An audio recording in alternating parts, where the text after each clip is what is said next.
নমস্কার। আজকে আপনাদের জন্য নিয়ে আসতে চলেছি চাল কুমড়ো দিয়ে সর্ষে পোস্ত। আমার সাথে থাকুন এবং সম্পূর্ণ রেসিপিটা দেখুন। আশা করি ভালো। কচি চাল কুমড়ো। চাল কুমড়ো দিয়ে দেখি আমি কি তৈরি করতে পারি। আমার যা লাগবে তা হচ্ছে এই যে এভাবে আমি কুমড়োগুলো কেটে নিয়েছি। চাল কুমড়ো কেটে নিয়েছি, তার সাথে নিয়েছি সরিষা নিয়েছি, তার সাথে নিয়েছি গোটা কাঁচামরিচ। সরিষার সাথে দিব পোস্ত নিয়েছি, তারপর নিয়েছি নারকেল কুড়ানো দিয়ে আমি নারকেলের দুধ তৈরি করব। আর পোস্ত আর সরিষা একসাথে মিশিয়ে পেস্ট তৈরি করে নেব। স্বাদ মতো লবণ, হলুদ এবং ধনিয়ার গুঁড়া এবং আদা একটু পরিমাণ বেশি লাগবে, কারণ আমি এখানে জিরা ব্যবহার করব না।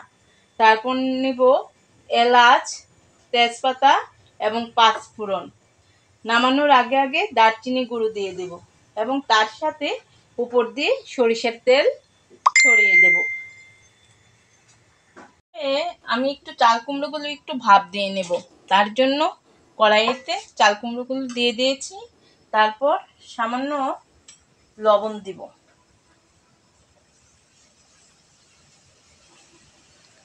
লবণের সাথে সামান্য হলুদের গুঁড়া দিয়ে দিব। সামান্য পরিমাণ জল দিয়ে দিব। এবার আমি একটু ঢেকে দেব। এবার আমি ঢাকনাটা খুলে নেব। ঢাকনাটা খুলে আর একটু সময় আঁচে রেখে দেব।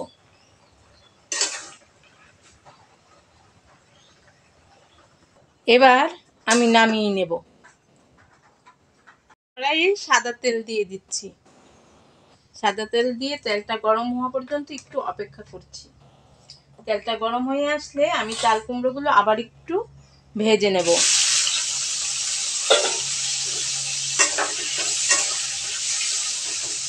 ভাজার সময় আমি একটু হলুদের গুঁড়া দিয়ে দেব।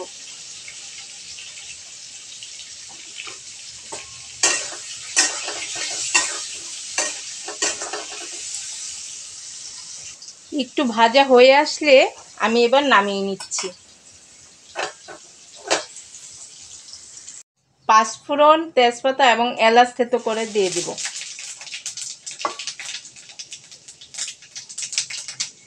হলুদ এবং ধনিয়ার গুঁড়া দিয়ে দিচ্ছি।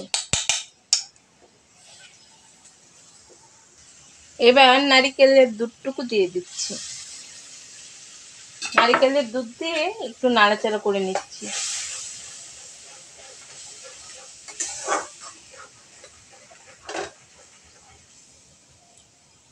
তারপর সরিষা বাটাটা দিয়ে দিচ্ছি। সরিষা এবং পোস্ত বাটাটাও দিয়ে দিচ্ছি।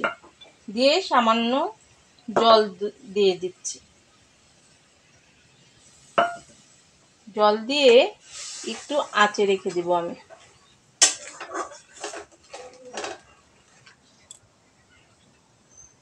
এবার আমি চাল কুমড়াটা দিয়ে দিব। চাল কুমড়াটা দিয়ে একটু নাড়াচাড়া করে নেব। নাড়াচাড়া করে আরেকটু সামান্য লবণ দেব। যেহেতু আমি আরেকবার লবণ দিয়েছি, সেহেতু এবার আমি সামান্য পরিমাণ লবণ দিয়ে দেব। লবণ দিয়ে একটু নাড়াচাড়া করে নেব। এবার আমি এটা আপনাদের যদি ভালো না লাগে তাহলে দেওয়ার দরকার নেই। আমি সামান্য চিনি আর কয়েকটা কিশমিশ দিয়ে দিব। নিরামিষ তরকারির মধ্যে নাকি চিনি না দিলে স্বাদ তেমন হয় না, তাই চিনি দিলাম। এবার কিছুটা সময় আমি আঁচে রাখবো। প্রায় হয়ে এসেছে।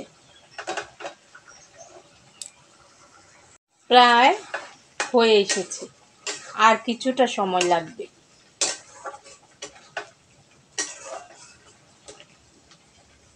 এবার আমি দারচিনি গুঁড়ো দিয়ে দিব। দারচিনি গুঁড়োর সাথে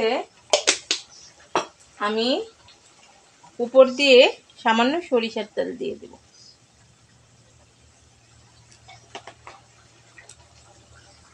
তৈরি হয়ে গেল চাল কুমড়ো দিয়ে সর্ষে পোস্ত বাটা দিয়ে।